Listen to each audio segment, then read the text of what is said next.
Okay, and we can get started. Can everyone see my screen? So maybe a Christian, like a head nod, you can see my screen. Perfect. Okay. So hi, everyone. Thank you for joining. Welcome to the Dapr community call for April 5th, 2022.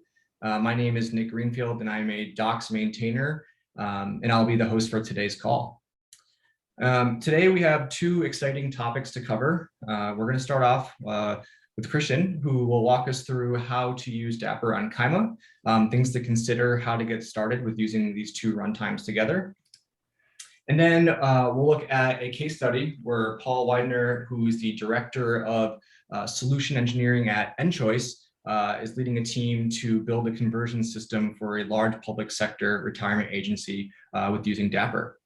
And then lastly, time permitted, we'll wrap things up with an open discussion where anything that's top of mind Dapr related, you can ask the group in the call. And just a reminder that everyone in the call is muted by default except for the presenters. So if you do have a question at any point during this call, please feel free to use the chat and we'll try to leave time in between topics to address your question. And if we're running short on time, we'll try to make room at the end during the open discussion to cover that question. And so with that, I'd like to hand things over and welcome Christian to talk about Dapr on Kyma. Good. Yeah, thanks for having me. So let's start sharing the screen. Let's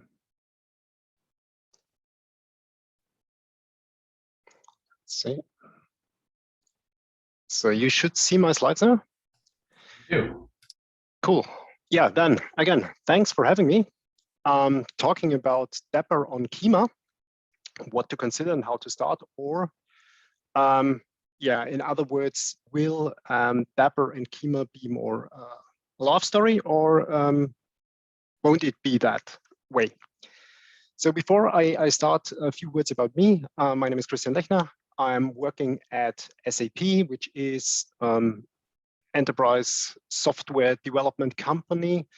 I think the largest one outside of the US, coming from ERP software development and over the more than last decade also moved to cloud development. I'm a development architect there and part of the Kyma enablement team. I'm also Microsoft MVP, and with that, I absolutely love serverless and Azure Functions. And if you want to get in touch with me, basically, I'm on Twitter, LinkedIn, Polywork. So if you want to touch base with me, just go ahead. Now with that, first starting off with what is Kyma? I don't know if it's very well known. So just to be on the same page, Kyma is an open source project that was started by a team of SAP. And the goal was to create a cloud-native application runtime that builds on top of Kubernetes, so uses that, and brings in the, well, as usual from a homepage, the best-in-class tools and open source components that empower you to develop, run, and operate cloud-native applications. So the idea was to give you or give the cloud-native developer an opinionated stack on top of Kubernetes that they can use in order to build cloud-native apps. Taking a bit of a closer look to Kyma, there are several parts that Kyma is made of. And basically, you see that on the picture here. So we have, let me switch on the laser pointer. We have a small component that is serverless or providing something like functions as a service. It's a very lean component that allows you to build functions. You have built on top of Kubernetes service operator. You have eventing, as you can see here, in cluster eventing, which is based on nuts and with several add-ons that are provided by Kyma. Then, of course, when it comes to cloud native development, one huge area that is observability. There, the usual suspects are brought into the stack like Loki, Jaeger, Prometheus, Grafana. And then in order to expose the functionality that is built on top of Kyma, there is also a bit sugar on top of what's available within Kubernetes, mainly using Ori, and there the Hydra project. Then an API gateway that is a Kyma native component, and several other bits and pieces from Gardener, which is another open source project. And then we have application connectivity. The idea behind that is within Kyma, you want to integrate different applications, and we want to make that as easy as possible. And that's why we have their own component in order to facilitate that challenges. And then one of the hugest building blocks is the service mesh. And here we have Istio as part of the Kyma stack, which deals with all things around service mesh like MTLS and so on. And last but not least, of course, we have interfaces towards Kyma. One is the Kyma CLI, and another one is the Kyma dashboard, which is a dedicated open source project called Busola, that you will see later when I shortly demo what we did. And that's kind of all the things, all the bits and pieces that Kyma is made of. So that's the open source Kyma. So that's something that you can fetch from GitHub, install it, run it on your Kubernetes cluster, all free, but you have to manage the stuff. Now there is in addition a managed offering that is provided by SAP for the customers, of course, on a paid basis, which is running on all hyperscalers, so on AWS, on Azure, on Google Cloud. And as a layer in between, we have Kubernetes Gardener, which is another open source project by SAP that kind of abstracts the provisioning of the Kubernetes runtime away. And then we have the so-called SAP Business Technology Platform, which you can think of as a platform as a service offering of SAP. And there we have our Kyma runtime embedded into that platform in a fully managed manner. So you do not have to care about anything that belongs to the Kyma stack. Now with that setup, you should be capable of fulfilling the promises that come along with Kyma. So enhancing applications, be it of SAP, like cloud solutions, or be it of SAP on-premise solutions like S4, or third-party applications. So there is no opinionation with respect to which app should be extended via Kyma. That's completely open. Of course, the pathway, the ways that are more easier to go along are the ones with SAP applications. But of course, I think there was also a prototype to extend WordPress with Kyma, so that's all possible. You also find several samples of Kyma on GitHub. So if you're interested in what's possible to build and what are the building blocks there, this is the GitHub repo. And with that now comes the question now, okay, you already have a stack, right? There are a lot of components in there that help you with building cloud native applications. Why are you now talking about Dapr? Now, picking up again the promise that Kyma comes along, namely you have a Kubernetes runtime with Kyma on top, and this allows you to build these cloud native applications using microservices or these functions that are part of Kyma. Well, to be very honest, yes, the opinionated stack that is there already helps, but the level of extraction is still quite low. So from an app developer perspective, you already have to do a lot of things in order to build decent microservices. And that means that from the perspective of what challenges do I face, several microservice related challenges still remain, even if you have Kyma in the managed or in the open source offering. And we had several customer scenarios where they kind of hit the wall with very basic requirements, where they said, well, this now becomes really unhandy. So for example, state management. How do you deal with state? There is no real component in the Kyma stack that helps you with that. And yeah, that was kind of the starting point for us to take a look at the huge ecosystem. And said, yeah, let's give Dapr a try and see if we can bring Dapr into the mix, if that makes sense, what are the obstacles. And well, that's where we are now. So what we did was we deployed Dapr onto Kyma. And there are a few things that you have to consider because there is already this huge stack that is living within Kyma. And the main, I wouldn't say opponent, but the main thingy that gets in your way is, of course, the service mesh Istio that you have to keep in mind when you install Dapr. So the first thing is we have Istio as a service mesh. So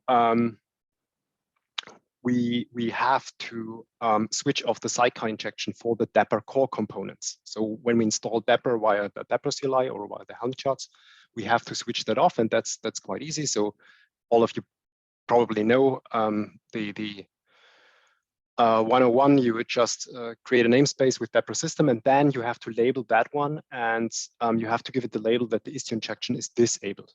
This will simply switch off any sidecar injection to pods within this namespace. And with that, you can install Dapr. If you don't do that, the Dapr installation will fail. We tried that. And second, we use Istio also for MTLS, as I mentioned before. So we have the requirement to have mutual TLS enabled, and that's a product standard. That's kind of a holy grail product standards at SAP, and that's a product standard security, which makes perfect sense. And that's something that Istio takes care of. So you probably know that Dapr also comes with MTLS support, so you can switch that on or off. And we had to disable that in order to have no interferences between Dapr and Kyma. What's nice is we installed Dapr via Helm, so we just switched off the MTLS feature via the corresponding parameter, so set global MTLS enabled off to false. And then we got rid of that functionality. And that was it. So that was all that we had to do in order to get Dapr running on Kyma. There have been no other tweaks that we needed to do in order to get it running on the stack. And what's also cool, it's perfectly integrated into the other components. So the remaining setup of Kyma didn't need any adjustments to take care about Dapr, which is cool. Now, in order to make it a bit more tangible, a short sample scenario, which I will also show you in the system. What we have done here is we have the Dapr system namespace running within our Kyma cluster, where we have installed the Dapr core components. This is where we have switched off the Istio sidecar injection. And then we have another namespace called Dapr sample, where the Istio sidecar injection is not switched off.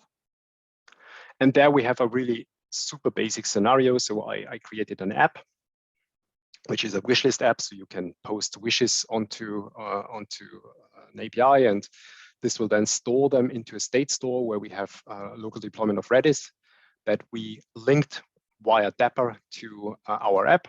The app is implemented via Azure Functions, which are available as open source. And I, as I said in the beginning, really like Azure Functions. So that's why I implemented it with that. And we have exposed the APIs via a functionality of Kyma that is called API rules that allow you to expose services to the outside world, making use of Istio and Ori. And yeah, that's the setup that we have. So let's take a short look into the system, how things look like. So please tell me if this is too small. This is the Kyma dashboard, so this Bussola, that is also available as open source. And here you can see we have several namespaces. We have a lot of namespaces. And there is our Dapr system namespace. And as you can see at the first glance, we have disabled the Istio injection. The rest is vanilla Dapr deployment. So we have the sidecar injector, we have the sentry, we have the operator. And we also have deployed the dashboard as it comes with the default Helm deployment. And we have exposed this dashboard, making use of the so-called API rules, which are as you can see here, a Kyma-specific component. So we have here a Kyma API that is addressed, and that basically allows you very easy to expose functionality to the outside and also secure it to a certain degree. And within this dashboard, you see that we have several applications that we played around with all the quick starts that are available. We have deployed Redis as a state store and as PubSub. So for this demo, state store is the relevant one.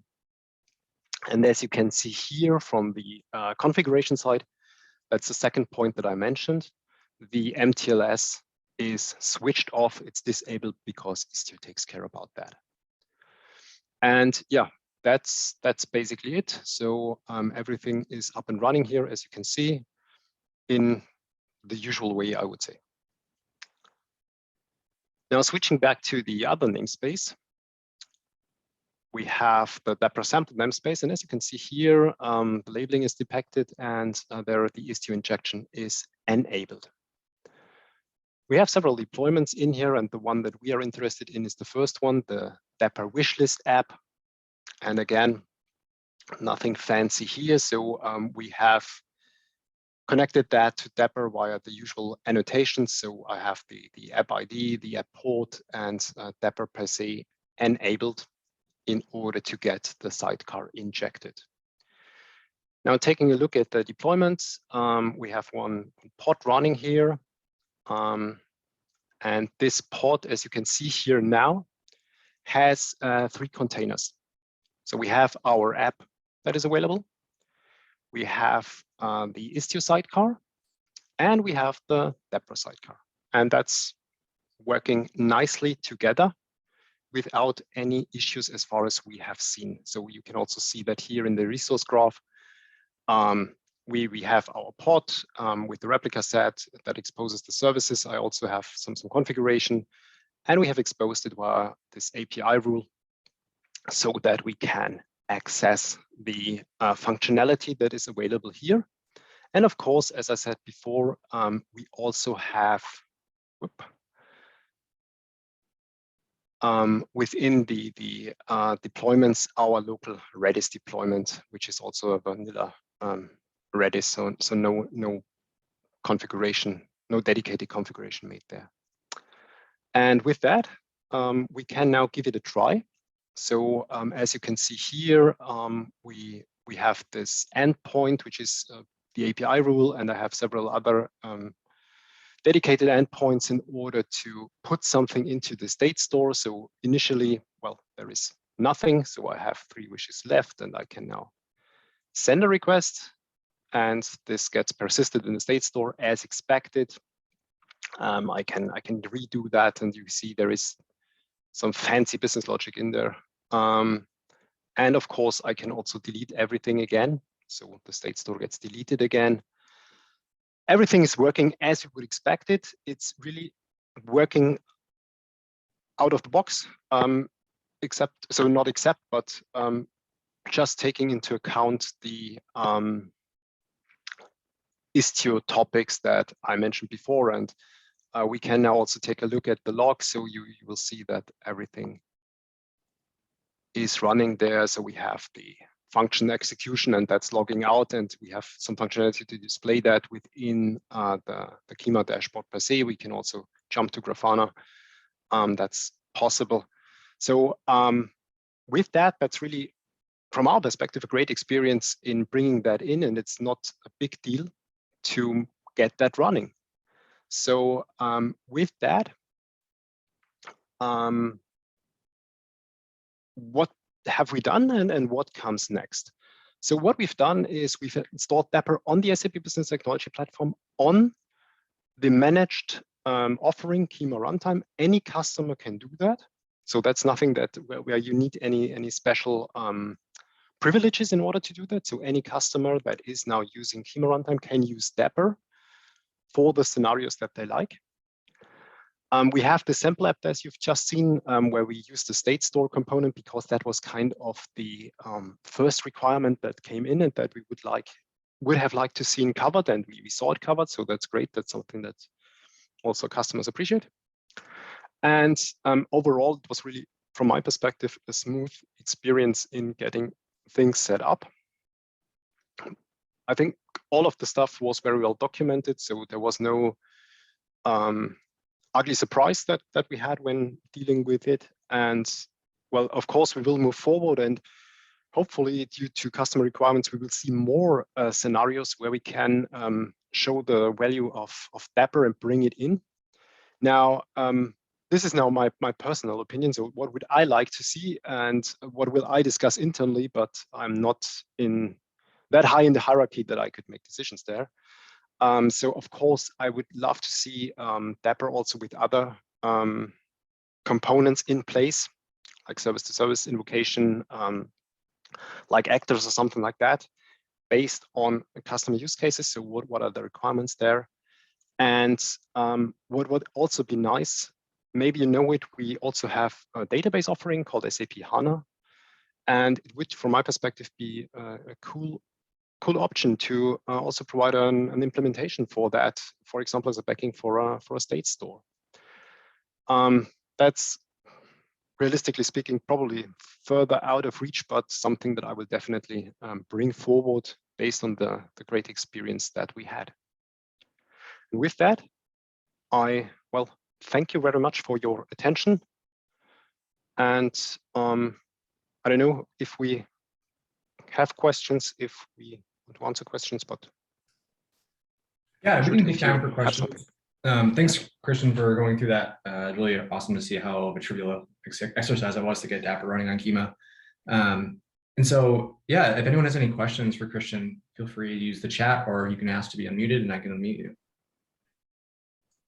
And we can always, if nothing's top of mind now, we can always come back to this at the end of the call. So, question for Mark: do you see a path of SAP doing the deeper integration? And I'll just allow Mark to talk as well. Yeah, I would love to see that path. So as I said, I'm trying to push that, because from my perspective, Dapr is covering certain aspects that are missing within the Kyma stack. And it wouldn't be a big deal to also bring that into the opinionated Kyma stack. Having said that, I do my best to push it, but I'm not in the position to decide on that. Yeah, can you hear me? I was just wondering, it sounds fantastic what your presentation is. It would be amazing if we could just do deeper integration between the two, and you saw Dapr as a key component for you building SAP Kyma applications. Yeah. So yeah, as I said, so what I will definitely do is recommend that to our customers. Yeah. The good thing is that with the latest release of Kyma, they are now able. So the managed offering was a bit locked down before, so you could not install custom resource definitions. I see. And that changed in March, I think. Beginning of March, there was a new release rolled out. And with that, now customers can install their own custom resources, and that opens up the door to, if we as SAP do not provide it, we can at least guide the customer in the right direction and say, hey, use Dapr. Of course, another thingy would be KEDA from my perspective for the scaling. But bringing it into the stack, that's as we are a corporate, a bigger discussion. I have to be honest. If you want any help with integrating Dapr with State Store, SAP HANA, reach out to the community. Yeah. That would be a cool thing. So yes, as I said, I will address it, and okay. I'm optimistic. Okay. Fantastic presentation. Thank you very much. Archer, you should be able to talk if you have a question. Okay. So my question is, do you see overlapping functionality between Kyma and Dapr? And maybe is related to Mark Fussel's question, like how those can integrate? So from an overlap perspective, I mean, the biggest overlap is the one that is addressed by Dapr in their documentation also, which I like, is the service mesh.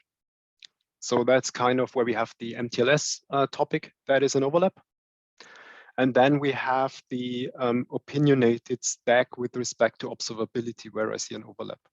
So this is something where we provide defined way, and as you have seen from the dashboard, a very integrated way on fetching the logs and also pushing them towards Grafana, for example, that I didn't show. Where I think the observability component or building block of Dapr is then not necessary. But that's basically it. So with respect to the other components, I do not see any overlap with Kyma. Yeah, there's a HANA Go SDK. Yeah, that's right. So it should be easy to build one, and then the as Mark points out, of course it's okay. That's what I also like about Dapr, is that you do not have to use everything, but you can decide what fits also your scenario best. Maybe one app doesn't even need an app, a dedicated state store. It can only use service-to-service invocation. That's also great, yeah. And with HANA, let's see. I will propose it. Let's see where we go. Awesome. Well, thanks again, Christian. Really appreciate you walking us through this. Great presentation. Yeah, thank you. And thanks for having me again. Yeah. Of course. So with that, I'm going to hand over to the next topic, which will be Paul Widener, who will talk us through a case study where he led a team at enChoice to use Dapr to help build a conversion system for a large public sector retirement agency. So with that, Paul, you have the stage. Thank you much. Give me a moment here to share.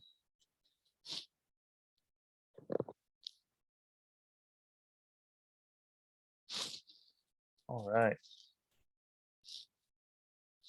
Can you guys see my screen okay? Yep, looks good. Excellent. So thanks for having me today to kind of discuss some of the recent successes we've had with Dapr. It's been fun and kind of posted on Discord once we went live, and here we are, right? It's always kind of nice to see successes with Dapr across the industry.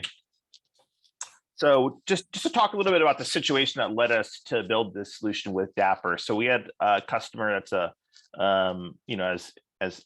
in the introduction was stated, it's a large public sector retirement agency, and they've been going through some modernization efforts of late, really taking a lot of content that they have that's not viewable in a web browser, and they're really trying to make it consumable on any sort of device or in any platform. So our job was really to take all of these various sources of content, types of content, and generate PDFs that can be viewable on any browser.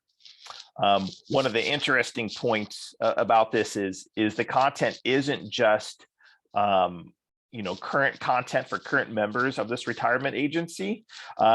They, I think, for maybe open information requirements, are having to go back to the 1860s. You have documents from the 1860s that they have to make online and viewable. So with that, you can think, hey, from today to 1860, and everything in between, large variance in the quality and type of data. So that obviously leads to a lot of details that have to be worked out. So that in and of itself was a large part of the challenge. Second part of the challenge was really from an operational standpoint. When we were brought on to do this work, had some fairly tight specific deadlines. And we had to be able to scale this conversion system, right? Both scale it up and out, so that regardless of what bottlenecks were encountered along the way, that we could scale appropriately to meet the timelines required to complete the conversion tasks. So a little bit about the tech stacks that we use. So of course we use Dapr, and we focused on using gRPC. We have MongoDB as part of the solution. Azure Service Bus. That's the pub sub component that we use within Dapr, which I'll talk more about in a bit. It was a mixed language, mixed tech stack between .NET and Java, which I'll talk more about here in a bit. And then the back end repository that contained all of this content, what was an IBM ECM platform. So pretty broad as far as tech stack, and I guess you'll see as we move along that we had good reasons for all of this, all of the selections, and ultimately we're able to deliver well. So one of the components I definitely want to call out here is Service Bus that we used for our Dapr pub sub, and why we chose it. First and foremost, you see really strong support for it within Dapr, and it's been discussed on previous community calls. There's been presentations made where Service Bus was used. Service Bus itself gives you a lot of functionality. Specifically in our case, we use the partitioning. So when we wanted to scale out more, we could just use partitioning within Service Bus, which was completely transparent to the application. So we had to make no code changes. So that was a very powerful tool that we used. We're also able to scale up with Service Bus and Dapr. And what I mean by that is we're able to use the various settings that are exposed in the Dapr Service Bus YAML, which I kind of highlight 3 of them here, right? So we could increase the number of threads, the number of messages we were processing concurrently, how many we were essentially prefetching from Service Bus, and essentially control the maximum amount of time that we would allow some of these operations to execute. And the combination of all of those, along with the partitioning, let us really it gave us the ability to really dial in the execution, the operational execution of the system. And the nice thing is all of this I'm highlighting here is irrespective of code. It took literally no code changes, right? So we're not writing complex multi-threaded code, right? We're just literally using the Dapr pub sub, writing essentially straight, ASP.NET core services, and the complexities and the variance of the scaling was on the back end components, both Dapr and Service Bus. So it made the learning curve much easier for the developers. So how did we deploy this? So we didn't have a container environment available for this customer. So we fell back to using Windows servers. They had a couple Windows VMs that they provided us. So we used Dapr in standalone mode. And seeing that we were also using cloud-based resources, you technically classify this as a hybrid on-prem cloud solution. It was nice to have the deployment flexibility with Dapr to really install it in any way that the customer would have, whether it was in standalone mode on Windows servers, or if they would have had just a straight Docker environment, we could use Docker, or all the way to Kubernetes. So it was again a positive experience that using Dapr, it was really easy for us to move from dev, test, and then to prod with variance in the environment there. All right, so here's a high level look at the architecture and how we put this solution together. So I already mentioned that we made substantial use of the pub sub component. The other Dapr component that we made use of was the service invocation. So those were the 2. So kind of walking through this architecture here from the left to the right. So we built a conversion client, a CLI, and this is essentially just to control all all the service operations that were happening, you know, queuing up messages via the Dapr pub sub client, right? So, you know, a simple, you know, couple lines of code allowed us, you know, to populate those service bus topics. And, you know, again, here we're using gRPC throughout for maximum performance and really having the most efficiency at the protocol level. So once those messages were published to the topics within Azure Service Bus, you know, Dapr would start, you know, pushing those calls to our content service, which would consume them and then execute the appropriate workflow here. So in our case, we were using MongoDB for our audit database. So that's essentially where we maintain the state of all the content that we needed to convert. And the nice thing about Mongo and NoSQL is we didn't have to worry about locking or, you know, deadlocks, etc. So we were able to have that high concurrency with those large number of concurrent handlers within Dapr to scale up as much as we want. And we had 2 instances of that content service running against 1 instance of Mongo. So that content service was running on 2 different Windows servers, which were 2 different subscribers, and each drawing, unbeknownst to them, drawing from their own partitions within Service Bus. So the transparency at the application and service level was really neat to see. So up to this point, we're all talking, you know, .NET 6, right? All the .NET 6 code. So you see here, we're also doing service invocation to this, what we call the transform engine service. So this was written in Java. And the reason we wrote this in Java was twofold. The commercial library that we were using to perform the PDF conversion that we had a license for was a Java component. And then 2, the most efficient API to interact with the IBM platform was Java based, and it used the EJB protocol. So that's another binary protocol. Because of the large amount of content that we had to iterate through, you know, trying to gain the most efficiencies as we possibly could using binary protocols along the way.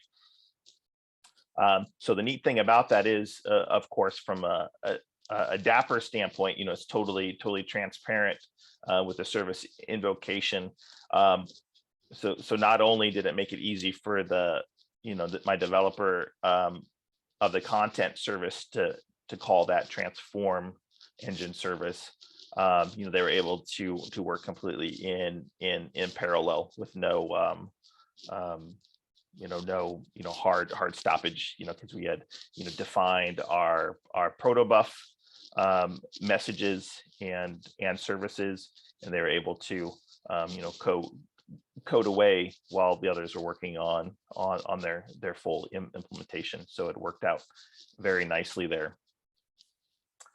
See, I'm trying to think if there's anything else I want to highlight here. No, I think that about covers it from the architecture. So you can see here that, you know, Dapr was certainly central to everything that we did here, and without it, it would have you know, been much more complicated to develop at the code level. So at this point, happy to entertain any questions you might have.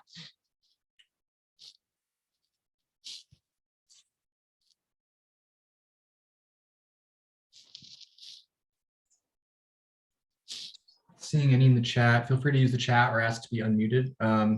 Mark has a question, actually, I just came in. What was your experience of using Mongo in saving state? Yes, I saw a couple questions here. See, one about the on-premises, I just a comment rather about the on-prem VM deployment. Yeah, it was certainly you know, the path of least resistance. Let's just say large public sector agency with a lot of regulatory compliant data. You know, they're very cautious of the cloud and any regulatory concerns there. So, you know, Dapr just made it so easy, as I alluded to earlier. My experience with using Mongo to save state, yeah, it was great. I mean, it was, to be honest, almost too easy, right? Everything with Mongo just worked and worked perfect. Yeah, really nothing more to say. We just used the community edition, and it was a simple installation. We set up our just did the basic install, and we were up and running very quickly. No scalability concerns. We were hitting this hard, lots of threads, and Mongo just handled it like a champ, as well as Dapr and Service Bus, right? Which I could break that down. You know, we were wondering if Service Bus might be our bottleneck, but you know, we were able to you know, get 17 messages a second throughput, which was more than enough for our needs. So yeah. And your on-premises deployment, so you run it on 2 VMs, and those VMs were just physically connected. I mean, when you run it on physical machines or on VMs? VMs, yep, 2 VMs running on-prem. Was that like on VMware, or what were the VMs running on? Yeah, it's a good question. I'm not sure what the underlying hypervisor was. They didn't kind of tell us. They just said, okay, here's your servers, have at them. Okay, so you had network connectivity between them. Correct. All right. That's amazing to see that, because you know, it's we see so many people say they run on Kubernetes, but Dapr is designed to run on any environment, and having a deployment where you run it on premises but connect up to Service Bus and use all of their cloud there is really cool. Yeah, it's kind of you know, we certainly had to lobby a bit for them to allow us to use Service Bus, but we were trying to minimize the amount of infrastructure they had to stand up that they weren't familiar with. So we were going to do like a Rabbit MQ otherwise, but we just took, again, the path of least resistance, because, you know, a lot of our customers aren't the most sophisticated. They're a little bit what most people consider behind, you know, for various reasons. But, you know, it's just, you know, just a lot of them are very cautious moving forward with their technology choices. So, you know, in this case, you know, I think our Mongo install was the first that they had ever done, and certainly had never, you know, use Azure Service Bus before. So had to, you know, work with their security team pretty closely to get the thumbs up to use it. Yeah, so you didn't need to install any of the Dapr control plane. You just used the Dapr in any way. You just used the Dapr sidecars, and you didn't use you didn't use the Sentry service, or actually just the Sentry service, really. You didn't it's just Dapr sidecars running on VMs. Yeah, it was, exactly. It was just Dapr sidecars firing up the .NET apps and the Java apps, you know, from the command line, and everything just worked like a champ, right? You drop into the CLI at that point, you control everything. And, you know, the CLI is what, you know, we built to control our specific aspect of it, of our system. And then we could monitor it closely in Service Bus, right? From anywhere, you know, from our mobile devices, on-prem, you know, set up alerting, you know, so it really enhanced our offering, you know, by using Service Bus. And we were able to scale out when we needed, you know, that second server with the partitioning. So lots of capability that you can quickly bring to bear in solutions like this by just, you know, choosing various Dapr components, right? And that's the great thing we found about Dapr is, you know, you have options, right? You know, you program it one way, and then it's drop into your, you know, at the pub sub level in particular, you know, the different, you know, stores or whatnot you want to use. You know, if you want to use RabbitMQ or Service Bus, right? It's just nice to have the option, and that be all abstracted away. Yeah, pretty cool. Yes, and also multi-language. It's great to see you use the multi-language as well. Yeah, a lot of people thought I was crazy. Why are we doing this? It's like, well, and we have, you know, real practical reasons as I described. But yeah, you're right. The multi-language, multi-technology environment. It was very seamless, very seamless.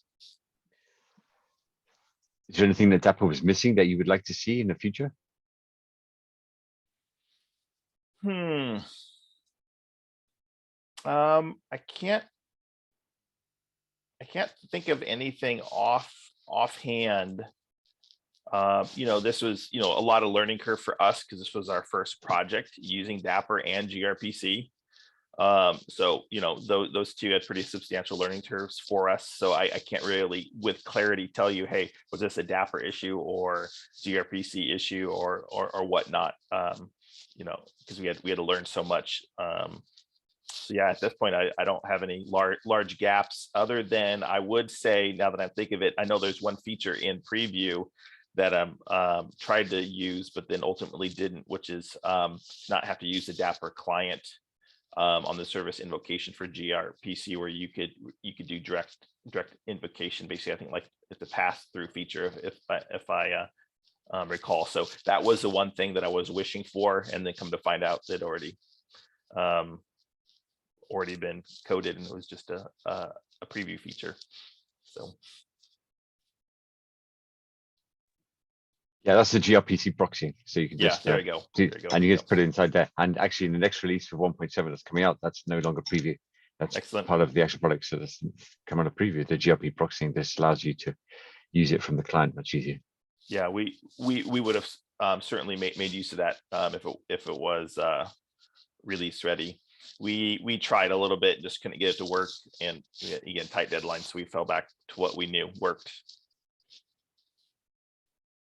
which is using the Dapr client.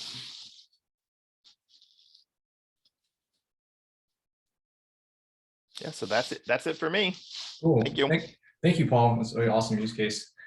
And thank you both, Christian and Paul, for your presentations today. And I think this moves us to our open discussion section of the call. And it looks like, Christian, I can see in the chat, you have a wish when Mark asked if anything that you wish Dapr could do or support. It looks like you have something, so feel free to unmute and tell us what you have in mind. Yeah, I had to pick that up when you have the occasion. Yeah, what came to my mind, or what is a typical requirement is to model kind of workflows. So you have one microservice and the other one that you would combine. Coming from the Azure world, where you have this durable functions construct that you can use in order to model sequences of steps and fan-in, fan-out patterns and something like that. Is there, or that would be something that would be fitting great as an own building block to have something like that in there to model, let's say, workflows within a Dapr component. So to combine microservices in a sequence or in a fan-in, fan-out pattern, that would be something that would be really great and would really help with business apps from my perspective. I don't know if something is on the road there, or if there are some plans maybe even already, but that would be really great feature.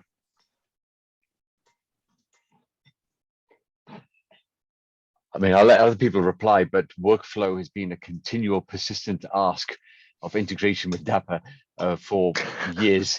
And you'll see that, there was an initial stab at there's a repo called Dapr Workflows that uses Logic App integration with Dapr. So you can see Logic App hosted there. And generally, you want to be able to integrate other workflow engines with Dapr. I think it's been such a continual ask. It's something that needs to be worked on and needs to get picked up, and having something like durable functions approach is a good way of doing that as an approach of having Dapr and at least from a .NET perspective of using things. So yeah, fully agree with you. 80% of business workflows have 80% of applications have some sort of business workflow in, and Dapr does work today very well with them, and I think we're going to continue to pursue things inside that. So no more people of the community that make that voice and make that discussion and jump on it, the better. Great. I will.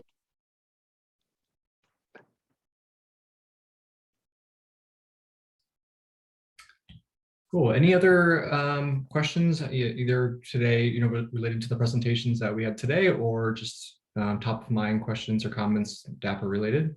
Now's the time.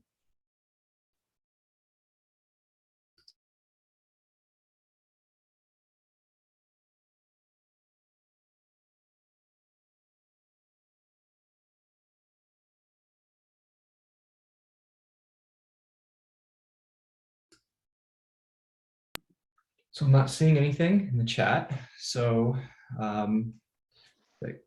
with that, then that concludes today's call. Thank you again to both presenters, Christian and Paul, and everyone for attending. And we'll see you in 2 weeks.